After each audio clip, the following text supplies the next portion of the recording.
few questions. Is this out of the picture if I put it here? Great. Yeah. What we're hoping to do in this whole series is look at this technology. Why is a computer so interesting? So I'm going to start that way. Okay. So what is it? What's different about this machine? Excuse me, I have one quick request. Yep. And that is don't drill your fingers in front of that mic, because that's when we're picking you up. All right. You're on.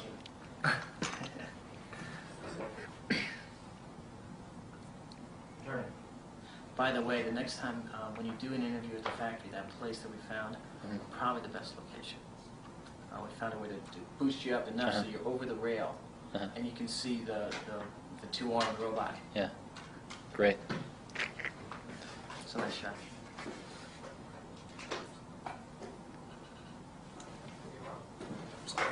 Great. We have speed? Speed. Okay. What is it about this machine? Why is this machine so interesting? Why has it been so influential? I'll give you my point of view on it.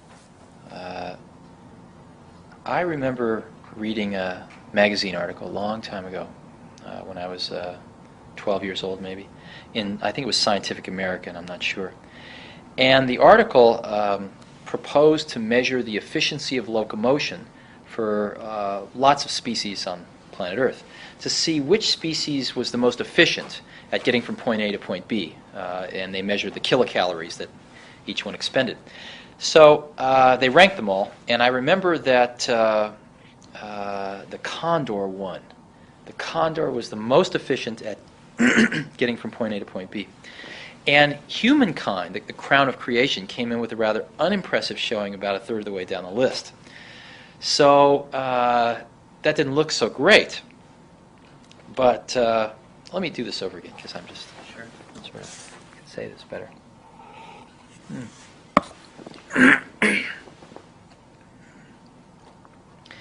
I remember reading an article when I was about 12 years old, I think it might have been in Scientific American, where they measured the efficiency of locomotion for all these species on planet Earth. How many kilocalories did they expend to get from point A to point B? And the Condor won, came in at the top of the list, surpassed everything else. And humans came in about a third of the way down the list, which was not such a great showing for the crown of creation. And but somebody there had the imagination to test the efficiency of a human riding a bicycle. Human riding a bicycle blew away the Condor, all the way off the top of the list. And it made a really big impression on me that we humans are tool builders, and that we can fashion tools that amplify these inherent abilities that we have to spectacular magnitudes. And so for me, a computer has always been a bicycle of the mind. Something that takes us far beyond our inherent abilities. And I think we're just at the early stages of this tool, very early stages. And we've come only a very short distance, and it's still in its formation, but already we've seen enormous changes. I think that's nothing compared to what's coming in the next 100 years. In Program 6, we're going to look at some of the past predictions of why people have been so wrong about the future. And one of the notions is that today's vision of a standalone computer is just as limited as those past visions of it being only a number cruncher. What's the difference philosophically between a network machine and a standalone machine? Let me answer that question in a slightly different way. There have been, if you look at why the majority of people have bought these things so far, there have been two real explosions that have propelled the industry forward. The first one really happened in 1977, and it was the spreadsheet. I remember when Dan Filestra, who ran the company that marketed the first spreadsheet, walked into my office at Apple one day and pulled out this disk from his vest pocket and said, I have this incredible new program. I call it a visual calculator, and it became VisiCalc. And that's what really propelled the Apple II to the success it achieved, more than any other single event. And with the invention of Lotus 123, and I think it was 1982, that's what really propelled the IBM PC to the level of success that it achieved. So that was the first explosion, was the spreadsheet. The second major explosion that's driven the desktop industry has been desktop publishing. Excuse me. We just lost a light. You have to check the Get a break here. Chris? Yeah, control, Michael. When is this going to be broadcast? Next year sometime?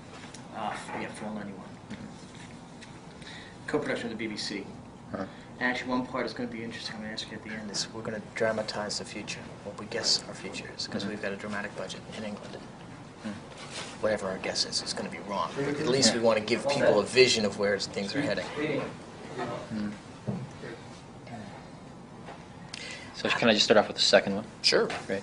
The second really big explosion in our industry has been desktop publishing. Happened in 1985 with the Macintosh and the LaserWriter printer. And at that point, people could start to do on their desktops things that only typesetters and printers could do prior to that. And that's been a very big revolution in publishing. And those two explosions have been the only two real major revolutions which have caused a lot of people to buy these things and use them. The third one is starting to happen now. And the third one is, let's do for human-to-human communication what spreadsheets did for financial planning and what desktop publishing did for publishing. Let's revolutionize it using these desktop devices. And we're already starting to see the signs of that. As an example, in an organization, we're starting to see that as business conditions change faster and faster with each year, we cannot change our management hierarchical organization very fast relative to the changing business conditions. We can't have somebody working for a new boss every week.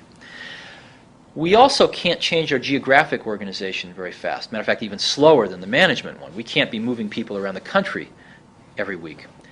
But we can change an electronic organization like that.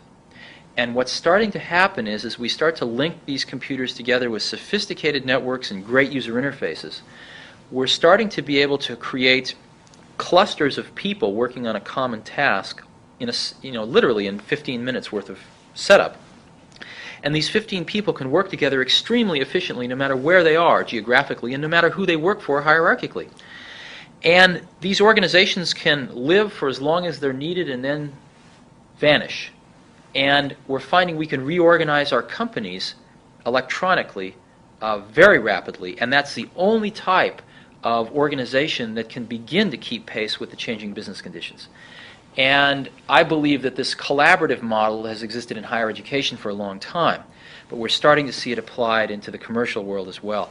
And this is going to be the third major revolution that these desktop computers provide, is revolutionizing human-to-human communication and group work. We call it interpersonal computing. In the 1980s, we did personal computing. And now we're going to extend that as we network these things to interpersonal computing. Taking the long view now, what was the image of the computer in the mid-1960s or whenever you first saw one? And where are we now? How did the PC enact that change? Right. I first saw my first computer when I was 12. I saw my first computer when I was 12, and it was at NASA. We had a local NASA center nearby, and it was a terminal which was connected to a big computer somewhere, and I got a time-sharing account on it, and I was fascinated by this thing. And I saw my second computer a few years later, which was really the first desktop computer ever made. It was made by Hewlett-Packard. It's called the 9100A, and it ran a language called BASIC, and it was very large, had a very small cathode ray tube on it for display. And I got a chance to play with one of those maybe in 1968 or 9, and spent every spare moment I had trying to write programs for it. I was so fascinated by this. And so I was probably fairly lucky in that my introduction to computers very rapidly moved from a terminal to within maybe 12 months or so actually seeing one of the first, probably the first desktop computer ever really produced. And so my point of view never really changed from being able to get my arms around it, even though my arms probably didn't quite fit around that first one. So. What was the role, how have personal computers changed the landscape of computers? I mean, back then it was centralized power, it was in a mainframe. Now we have 3 times as much power at the fringe than we have in the center, or 5 times as much power. Has it affected that? I'm not the right person to ask. Okay. Ask Alan Kay.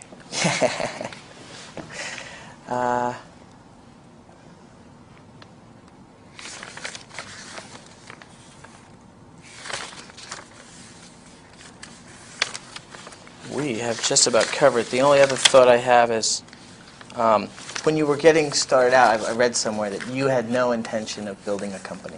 That you were just out to do stuff for yourselves. If you can give me, Right.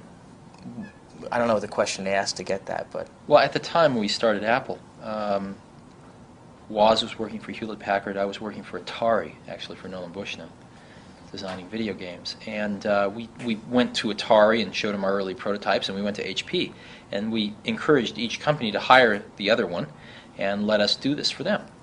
And we got turned down in both places, probably for good reasons. But we started a company because it was the only alternative left, not because we wanted to. when did you ever think that it was going to this was really going to happen? That this was going to go from just an interesting idea to Oh, it didn't take very long. It happened for me when I saw people that could never possibly design a computer, could never possibly build a hardware kit, could never possibly assemble their own keyboards and monitors, could never even write their own software using these things. Then you knew something very big was going to happen. When we'd gotten to that stage where we were high enough on the food chain, if you will, that a lot of people could use these things, and they were really liking it.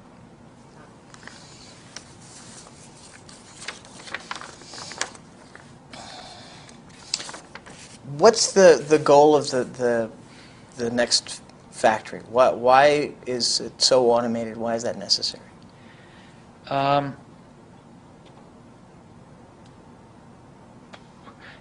One could go on for a long time about how the U.S. has forgotten about manufacturing, which has certainly been true, but we're starting to wake up. And what we're finding is that time to market is very important, and quality is very important. And the way we can make tremendous increase in quality and reductions in time to market is through automation. So the automation isn't there to lower the cost, although it does do that. It's really there to increase the quality and decrease the time it takes us to get a new product, as an example, to market, which is very important in a technology-based marketplace. So we happen to be the lowest cost producer in the world already at Next of our class of products. We also happen to be one of the highest quality producers of our type of product in the world. And we think for a company to survive, much less prosper in the 90s, that these are going to be very, very important things to be world-class at. We're not competing at the Homebrew Computer Society anymore. We're competing with Europe Inc. and Japan Inc. and IBM Inc. In order to do that, we really have to be world-class manufacturers.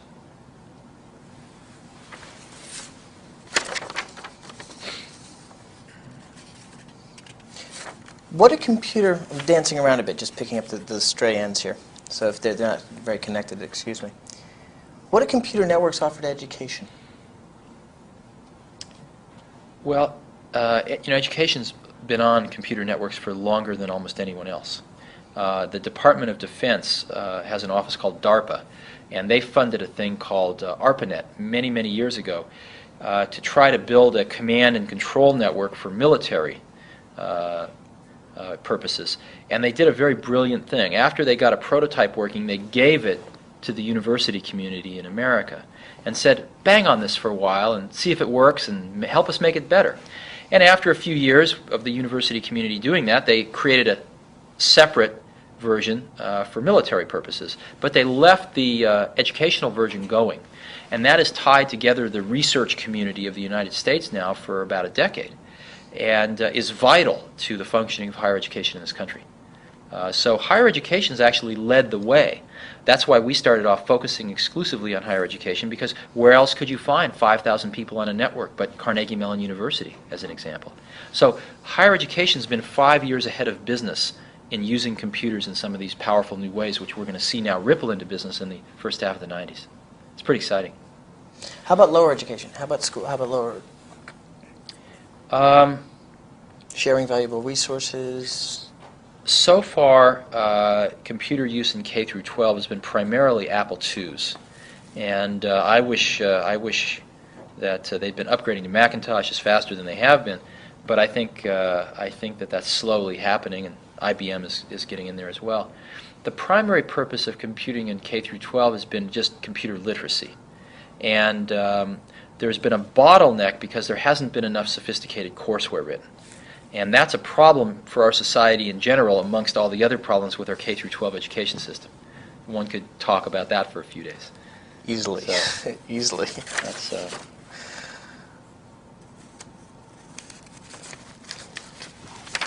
were you down in Austin to see Bob? Yeah. Oh, great. Yeah. And was going to go speak with Jack Kilby. Unfortunately, he's in the hospital. Ooh. I think he's fine. I think he's back.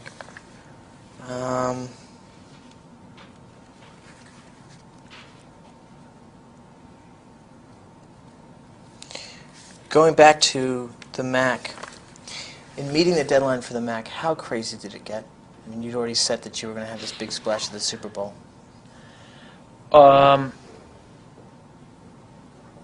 Actually, we'd wanted to get the Mac out a year before we did. So we had internal deadlines that we were not able to meet.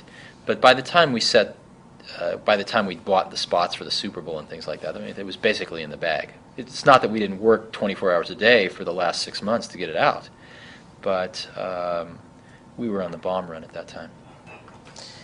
I love this I don't want to call it a gesture, this thing that you did, which is have everybody sign the cases. That was Yeah. great. Why did you do that? Because the people that worked on it consider themselves, and I certainly consider them, artists. These are the people that under different circumstances would be painters and poets, but because of that time that we live in, this new medium has appeared in which to express oneself to one's fellow species, and that's a medium of computing. And so a lot of people that would have been artists and scientists have gone into this field to express their feeling. And so it seemed like the right thing to do. What was it like when you announced at the shareholders meeting? Oh, wow. It was, well, I got, the first few rows had all the people that worked on the Mac, about 100 people, 150 people that really made it happen.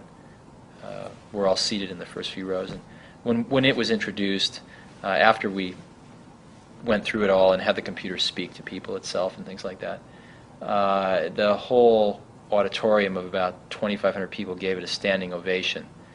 And the whole first few rows of Mac folks were all just crying. All of us were just, I was biting my tongue very hard because I had a little bit more to do. But it was a very, very emotional moment because it was no longer ours. From that day forward, it was no longer ours. We couldn't change it. If we had a good idea the following day, it was too late. It belonged to the world at that point in time.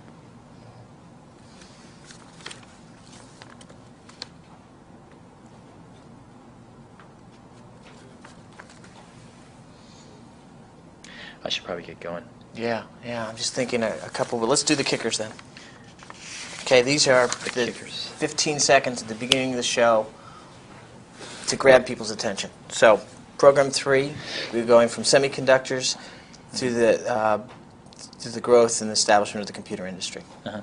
So, what did you accomplish? What did you set out to do, and what did you do?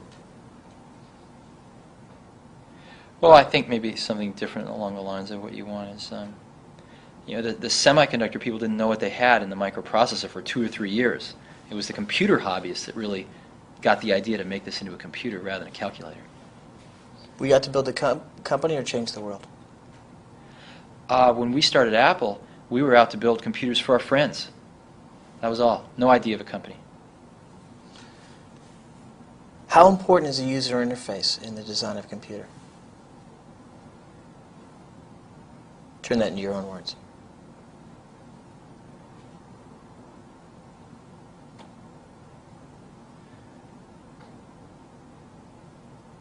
Well, the whole idea of the Macintosh was a computer for people who want to use a computer rather than learn how to use a computer. So, One way we've been playing with it is it's not how it does it, but what it does. I don't know if that's any good. In other words, I don't care how it does it anymore. I just Right. wanted to do what I wanted to do. right, there's a quote in an interview that was done with me in Playboy a while ago, where I gave a Macintosh to a young kid one time. It was actually Sean Lennon at his birthday. And he had a great quote. He said,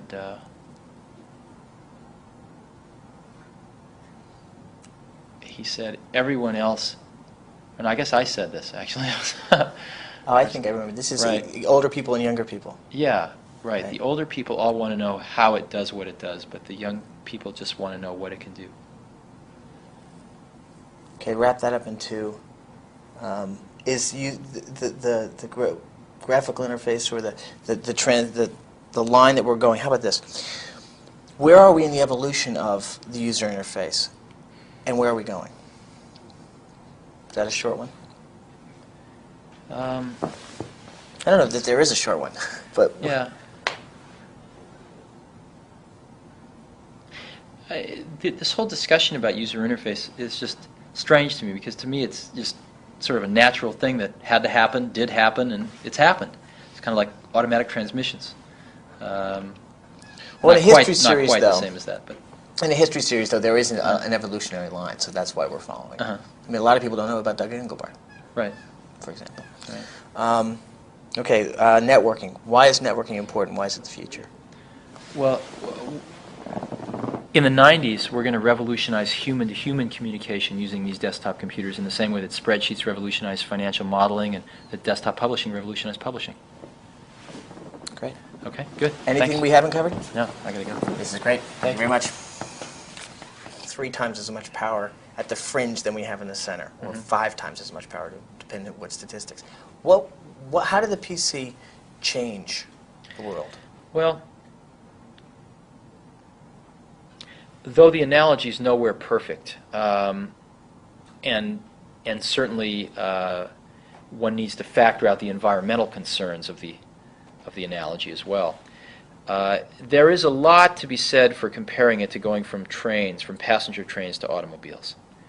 And the advent of the automobile gave us a personal freedom of transportation. In the same way, the advent of the computer gave us the ability to start to use computers without having to convince other people that we needed to use computers. And the biggest effect of the personal computer revolution has been to allow millions and millions of people to experience computers themselves decades before they ever would have in the old paradigm, and to allow them to participate in the making of choices and controlling their own destiny using these tools.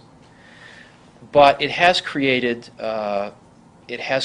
problems, and the largest problems are that now that we have all these very powerful tools, we're still islands, and we're still not really connecting these people using these powerful tools together. And that's really been the challenge of the last few years and the next several years, is how to connect these things back together so that we can rebuild a fabric of these things rather than just individual points of light, if you will, and get the benefit of both the passenger train and the automobile. So. What's the vision behind the next machine? We've already covered this a little bit. But. Yeah.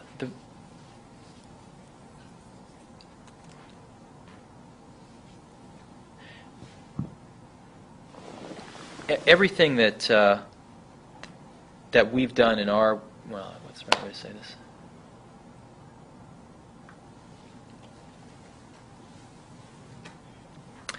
Everything I've done with computers in my life has been along pretty much a single vector. And next is just one more point on that same vector.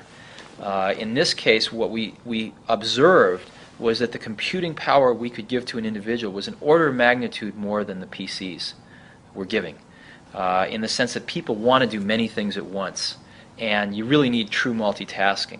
We really did want to start to network these things together in very sophisticated networks, so the technology to build that in became available. And most important, we saw a way to build a software system that was about 10 times as powerful than any PC, and where new software could be created in a fourth of the time. So we spent 4 years with 50 to 100 of the best software people we could find building this new software system. And it's turned out beautifully. What's the vision behind Next?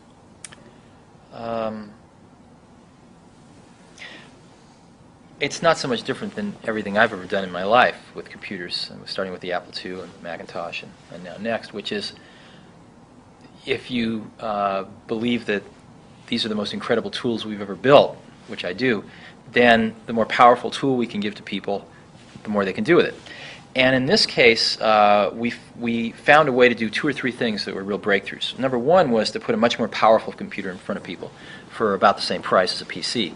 The second was to integrate that networking into the computer so we can begin to make this next revolution with interpersonal computing. And the PCs so far have not been able to do that very well.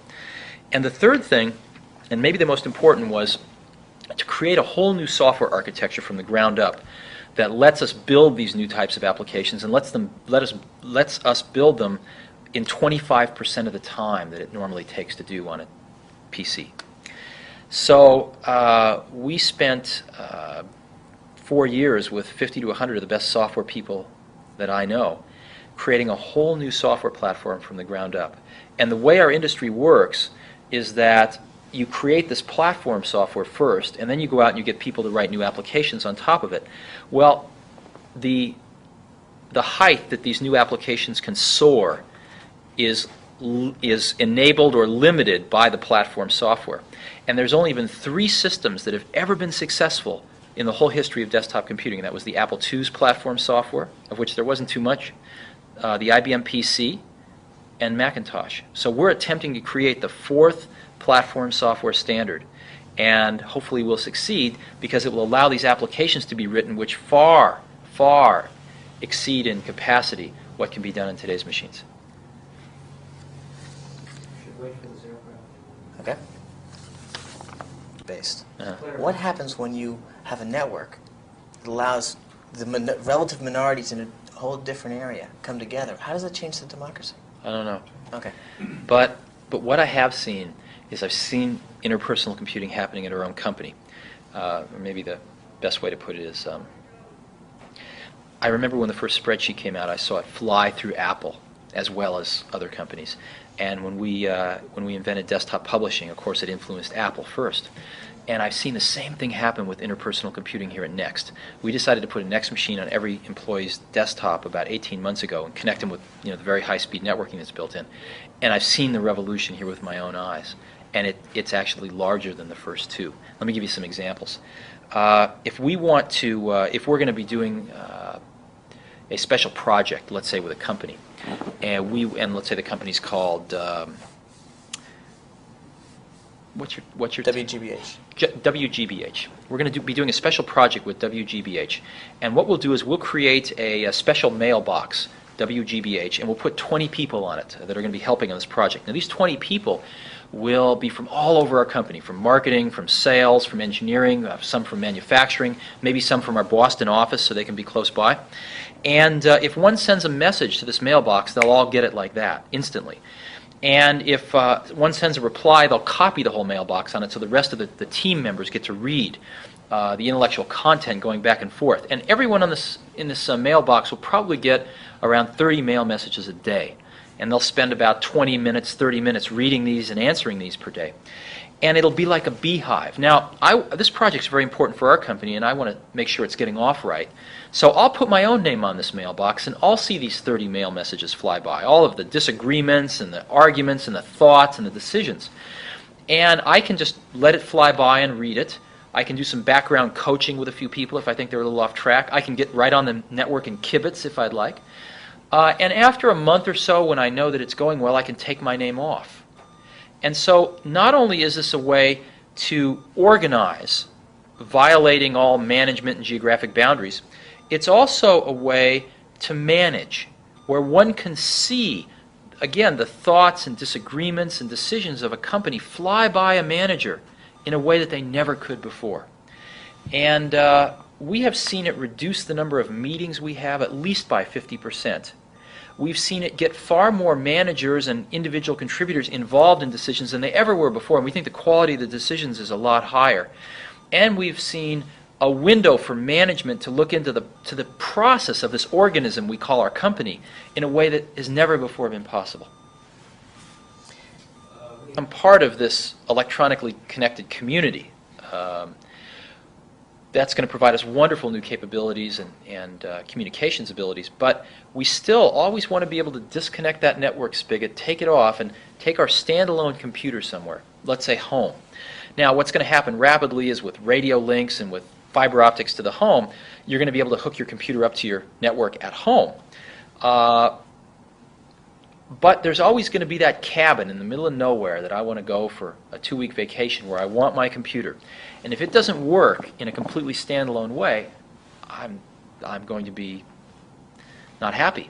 So we have to provide a fluid way for these things to kind of dock into the mother load network, but also undock and allow me as an individual to carry my computer up into Yosemite backpacking and where there's no radio links and no fiber into the network, and find out what happened when I left and share some of my thoughts maybe with some other folks. So we're working on that. That's our goal for the next 5 years, is that seamless transition between the standalone computer and the computer as part of this network community. It also keeps away the Orwellian aspects of always being hooked into the network. Right. That's right. Now, I actually think what an interesting paradox is, it is the network which is ultimately going to define and create the home computer market, not keeping our recipes on these things or something like we thought in 1975. Being a part of that network and not being able to stay away from it while you're at home will drive people to get computers in every house, just like we have a telephone in every house. But computers then won't be just computers. They'll be radios and stereos and TVs. No, I think they'll be just computers. Just like your phone isn't your television set. Just like your toaster isn't your radio.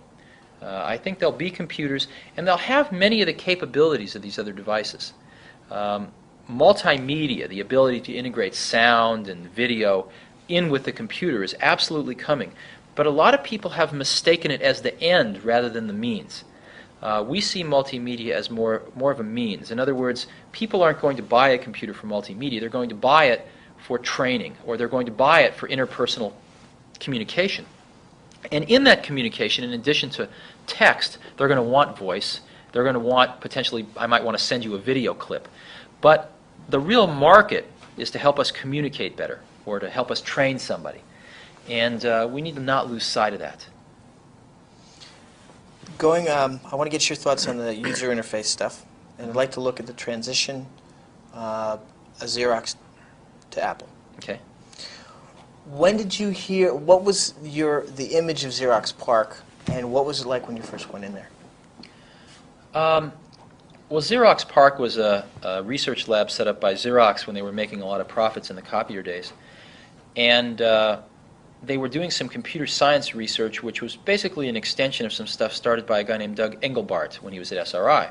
Doug had invented the mouse and invented the bitmap display, and some Xerox folks that Xerox, I believe, hired away from Doug or split off from Doug somehow and got to Xerox, were continuing along in this vein. And I first went over there in 1979, and I saw what they were doing with the larger screens, proportionally spaced text, and the mouse. And it was just instantly obvious to anyone that this was the way things should be. And so I remember coming back to Apple thinking, our future has just changed. This is where we have to go. The problem was that Xerox had never made a commercial computer. This group of people at Xerox was more concerned with looking out 15 years than they were looking out 15 months and trying to make a product that somebody could use. So there were a lot of issues that they hadn't solved, like menus and other things like that. And at Apple, what we had to do was to do two things. One was complete the research, which really was only about 50% complete. And the second was to find a way to implement it at a low enough cost where people would buy it. And that was really our challenge. What did you succeed in doing with the Mac? Well, the Macintosh, as you remember when it came out, we called it the computer for the rest of us. And what that meant was that while experts could use some of the computers that were already out, most people didn't want, again, the computer was not an end in itself. It was a means to an end. And so most people didn't want to learn how to use the computer. They just wanted to use it. And the Macintosh was supposed to be the computer for people that just wanted to use a computer without having to learn how to use one. Spent 6 months. Now, it turned out that the paradox was that to make a computer easier to use, you needed a more powerful computer in the first place, because you were going to burn a lot of the cycles on making it easy to use. And so this computer that was easy to use was actually more powerful and could do more things than the less easy to use computer. And it took people a few years to figure that out about the Macintosh, but I think people did. Actually, there's a funny joke that we were clowning around one day, and one of our group is an IBM person. Oh. And so I was saying, some little girl walks up and sees a prompt, Yeah. and goes to her daddy and says, "It's broken.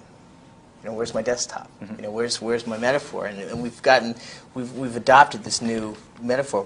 How has that changed the look of computers?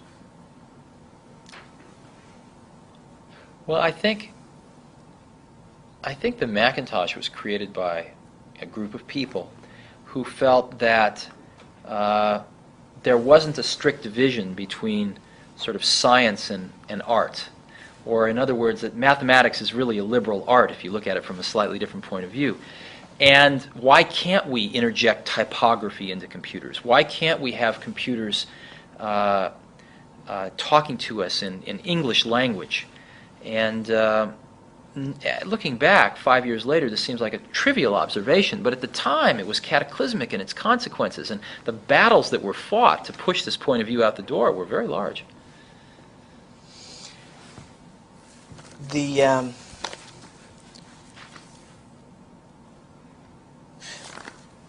balance between thinking and doing. I mean, one of the things in the semiconductors was you had risk takers. Mhm. I mean, Bob Noyce, learns to Absolutely. hang glide at age 40. Uh-huh. I mean, these people like laying their butts on the line.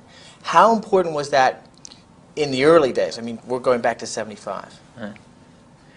Well, again, after seeing... my entire life's been spent only in one industry, which is this one. And but I've been in it now for about 15 years, and I've seen a lot of people make a lot of things. I've seen a lot of people fail a lot of things.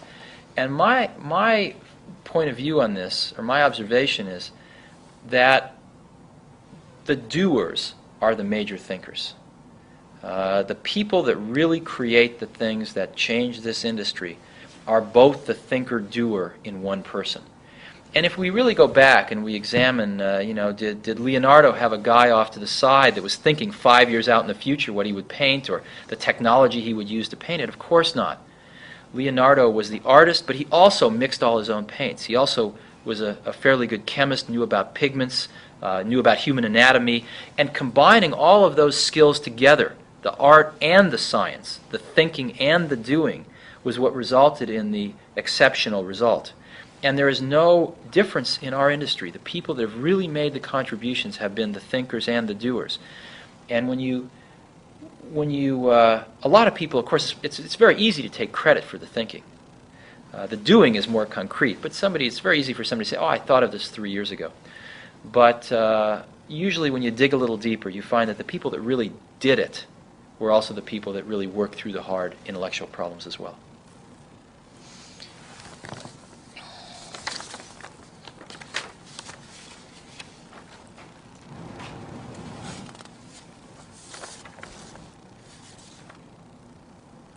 What's it going to take to make computers accessible to the rest of the public? I mean, I don't know what the statistics are, but 20 million people on computers? Or what's it going to take to get it to 100 million?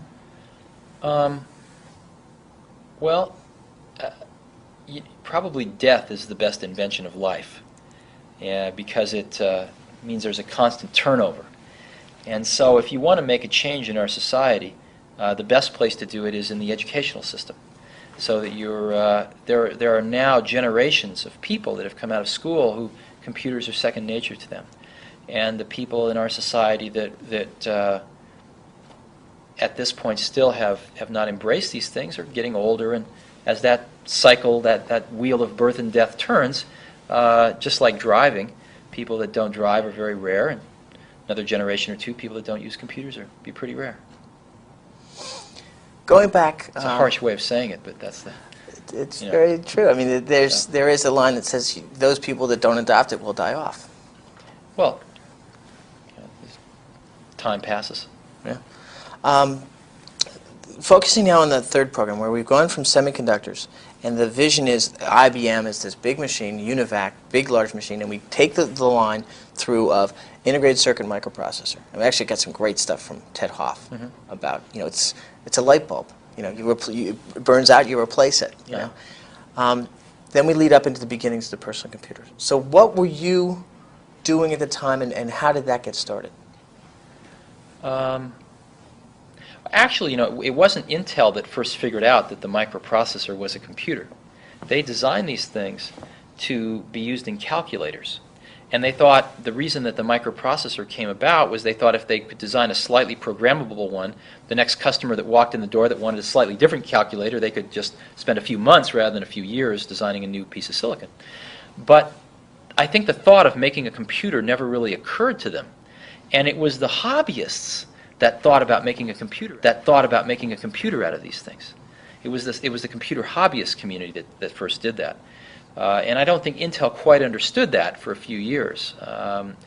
But again, the first thing that happened was these people came together and formed a club.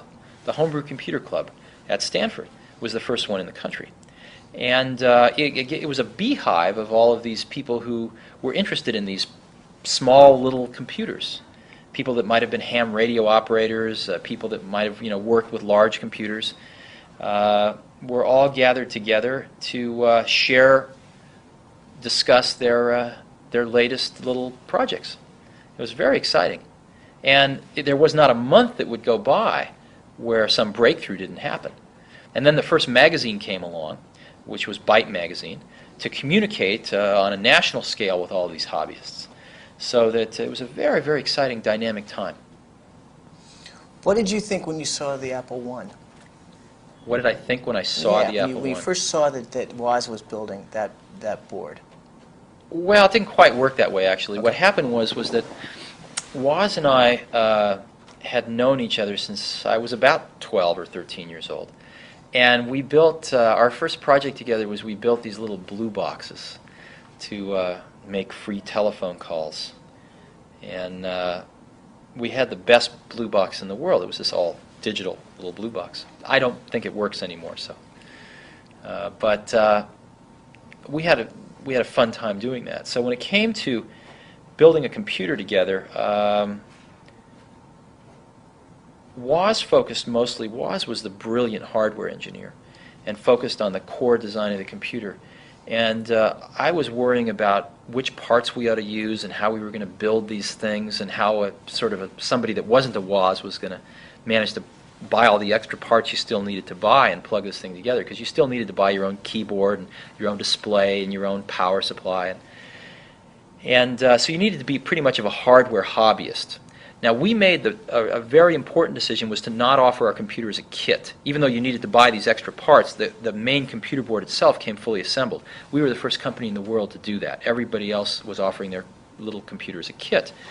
And what that meant was there was maybe an order of magnitude more people who could actually buy our computer and use it than if they had to build it themselves.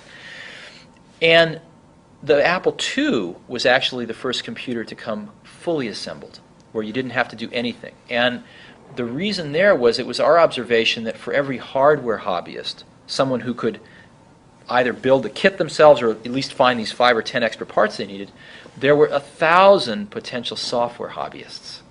And if they didn't have to do anything with the hardware except use it, and at that time that meant write their own programs, still there was a much larger group of people that could take advantage of this. So we wanted to reach them, and that was the real breakthrough in the Apple II. Contrast, if you will, the Atlantic City Fair with the West Coast Computer Fair. Well, the Atlantic City Computer Show was the first. I'm about to sneeze, actually.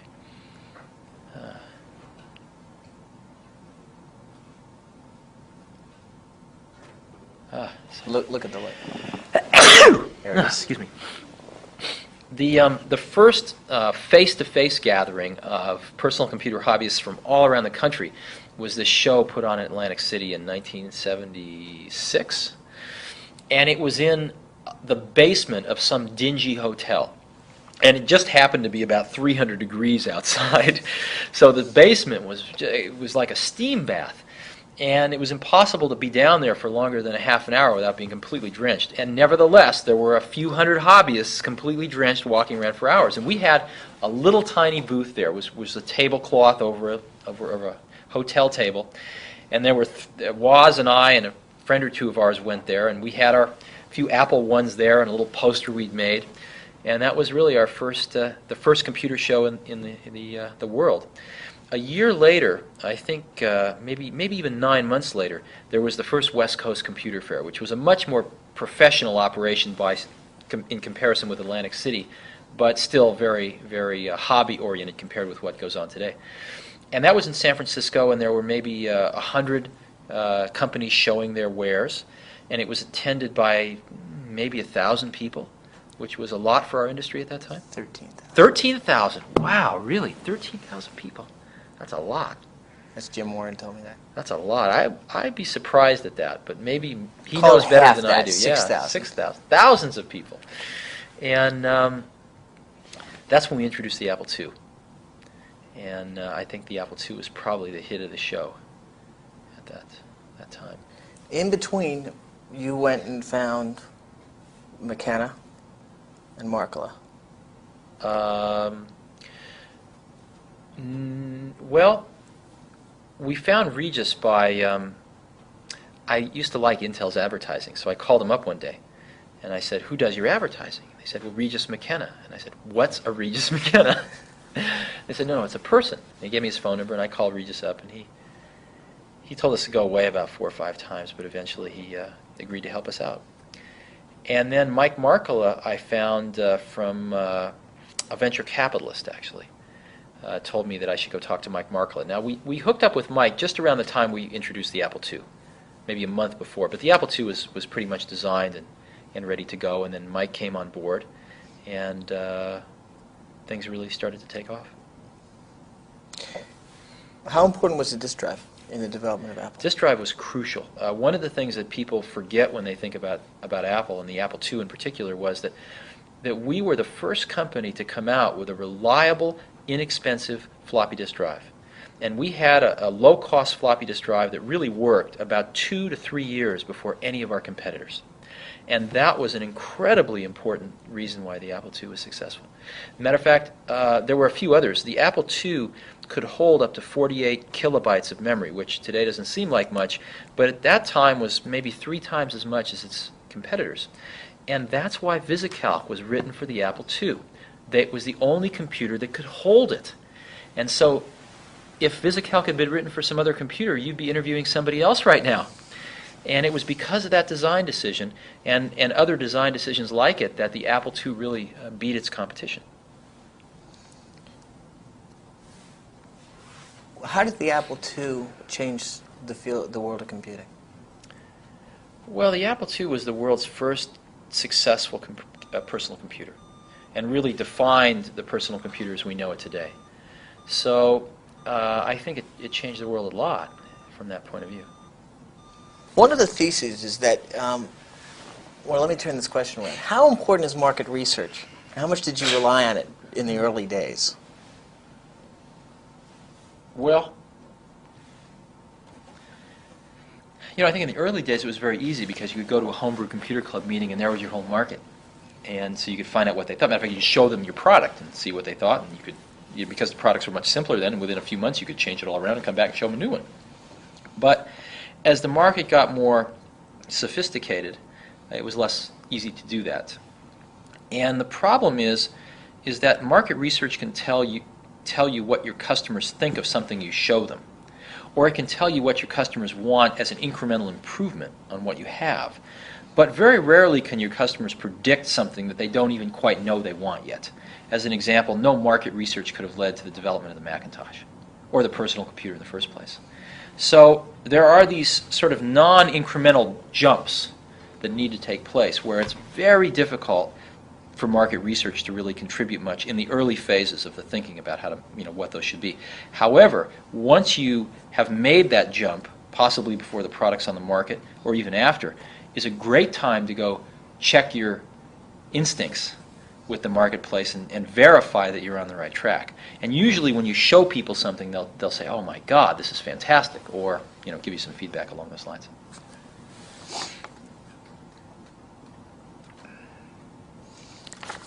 How has the personal computer changed society? I'm not sure why I keep asking this again. I mean, how have we fundamentally changed the way we do our daily business, our daily lives? How's it affected that? I'm not the right person to ask. Okay. Ask Alan Kay.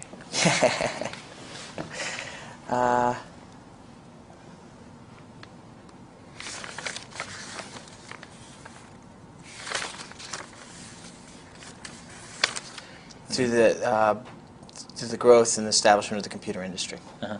So what did you accomplish? What did you set out to do, and what did you do? Well, I think maybe something different along the lines of what you want is, the semiconductor people didn't know what they had in the microprocessor for 2 or 3 years. It was the computer hobbyists that really got the idea to make this into a computer rather than a calculator. Were you out to build a company or change the world?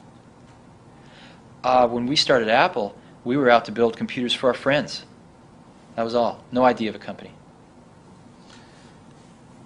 How important is a user interface in the design of a computer? Turn that into your own words.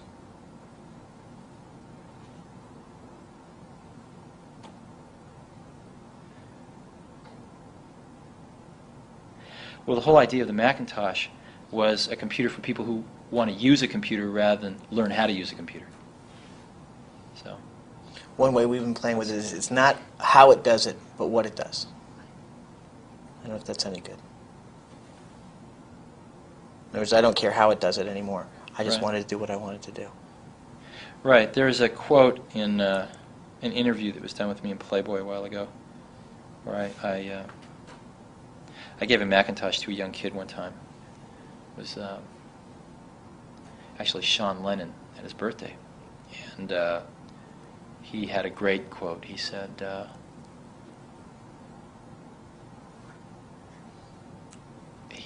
everyone else, and I guess I said this actually. Oh, I think I remember. This is Right. older people and younger people. Yeah, right. Right. The older people all want to know how it does what it does, but the young people just want to know what it can do. Okay, wrap that up into graphical interface or the line that we're going. How about this? Where are we in the evolution of the user interface, and where are we going? Is that a short one? I don't know that there is a short one, but Yeah. This whole discussion about user interface is just strange to me, because to me it's just sort of a natural thing that had to happen, did happen, and it's happened. It's kind of like automatic transmissions. Well, in a history series, not quite the though, same as that, but in a history series, though, there is an evolutionary line, so that's why we're following. Uh-huh. I mean, a lot of people don't know about Doug Engelbart, right. for example. Right. Okay, networking. Why is networking important? Why is it the future? Well, in the 90s, we're going to revolutionize human-to-human communication using these desktop computers in the same way that spreadsheets revolutionized financial modeling and that desktop publishing revolutionized publishing. Great. Okay, good. Anything Thanks. we haven't covered? No, I got to go. This is great. Thank you very much.